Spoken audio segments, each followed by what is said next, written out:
Hey, where are you? I just sent you some sketches. Sorry, I'm on my way. Just going over the bridge. Did you pass the island yet? The one that's 8.5, maybe 9 miles long? Not yet. It's called Felaka Island. The first archaeological dig in Kuwait was out there in 1958. So recent. A much different story than elsewhere in the region. I remember going to the Met to see the Assyrian lions of ancient Mesopotamia. There are more in the Brooklyn Museum, and the rest of them are in London. The first digs were all 19th century colonial expeditions. Whatever they discovered was just hauled away. So much history is still being discovered here. Felaka has Mesopotamian sites, great temples, early Christian churches, all in maybe 15 square miles. Actually, archaeologists used to think that everything was concentrated on that island. But now they're discovering important sites all along the coast, or like ours, inland. The coastline was even in a different place. It's always changing because the river carries so much sediment into the Gulf. So what does that mean for the highway? Doesn't this bridge connect straight to the north shore of the bay? Yes, and it also cuts through an ancient city, but that's buried. They had to stop construction last year. Any thoughts on what we should call our project here? I don't know.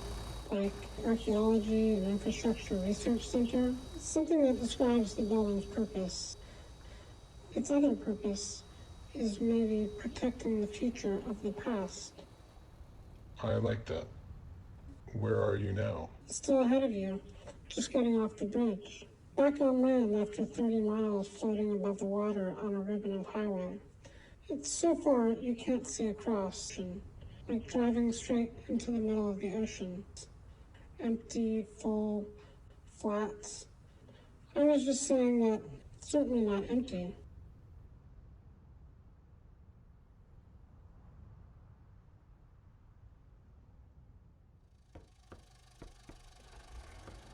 See the tire fire? It was in 2017, burned for 3 days.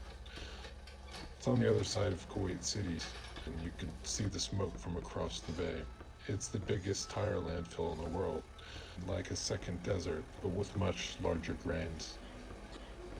I read that a tire travels 20,000 miles in its lifetime, unless maybe someone rolls it across the sand. You could shred them and mix them into asphalt or concrete as an aggregate. Or tie them, float a raft foundation across the sand, then pitch and toss across the surface like a boat. We should draw a section of it, study how the materials meet to form a new topography. So much building material just sitting there, and we haven't even gotten to the sand yet. Okay, getting off the bridge now. Just passing the Sabah Al Ahmad Nature Reserve. There's still a fence up. The sand is completely degraded on one side and regenerated on the other. Ponds, flowers, agriculture and migratory bird. The desert is never empty. Are you there? Yeah, still here. There's an incredible opportunity presented by the new digs to modernize and preserve all at the same time. To maybe do that in a way that's never been done before. Build a building that's also a highway. Imagine a building that's as long as a highway. For once, make an architecture that's not trying to copy engineering or infrastructure. Our project could just fit underneath. Inside, below, between.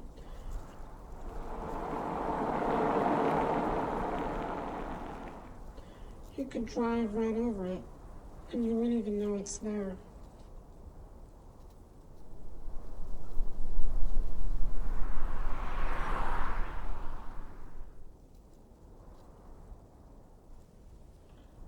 The archaeologist said she has some questions. About what? The problem of scale. Highways are measured in kilometers, artifacts in millimeters. Also, what is the ground in this project? How can you build into and through the ground plane rather than always up from it? And maybe there are other buildings exactly like it. These structures could be organized across the desert, like a collection of tools laid out in the sand before a dig.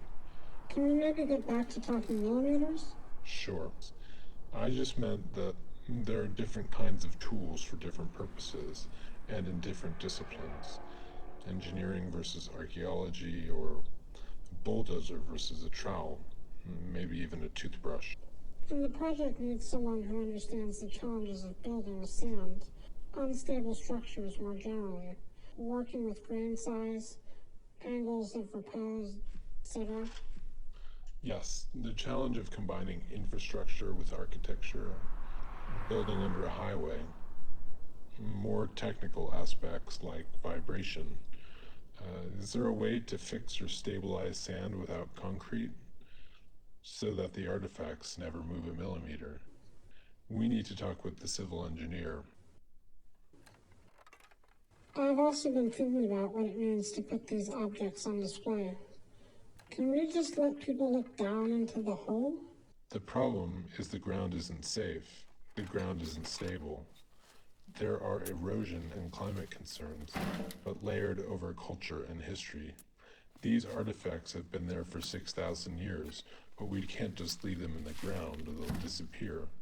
But once you've taken them out of the ground, it's like you've broken apart history. I don't want to make a gallery.